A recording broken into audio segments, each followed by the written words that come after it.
சமீபத்தில் இந்திய வரலாறு மற்றும் அகழ்வாராய்ச்சி துறையினர் உத்தரப்பிரதேச மாநிலத்தில் உள்ள பாக்பட் மாநிலத்தில் நடத்திய அகழ்வாய்வில் மகாபாரத காலத்தோடு தொடர்புடைய பல பொருட்கள் கண்டுபிடிக்கப்பட்டுள்ளன.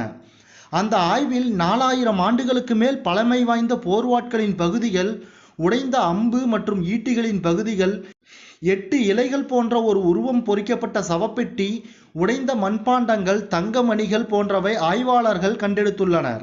இந்த பொருட்கள் அனைத்தும் மகாபாரத போரோடு தொடர்புடையதாக ஆய்வாளர்கள் கருதுகின்றனர். இந்த அகழ்வாய்வில் சிதைந்த நிலையில் கண்டெடுக்கப்பட்ட ஒரு ரதம் இந்திய வரலாற்றில் ஒரு திருப்புமுனையை ஏற்படுத்தும் என வரலாற்றாளர்கள் கருதுகின்றனர். ஏனெனில் இத்தகைய ரதம் இந்தியாவில் கண்டெடுக்கப்பட்டது இதுவே முதல் முறையாகும். இதற்கு முன்பு இதுபோன்ற ரதங்கள் உலகின் மிக பழமையான நாகரிகம் என கூறப்பட்ட எகிப்திய நாகரிக ஆய்வுகளில் மட்டுமே கண்டெடுக்கப்பட்டுள்ளன. இந்த ரதம் குறித்து மேலும் பல ஆய்வுகள் நடைபெற்று கொண்டிருக்கின்றன.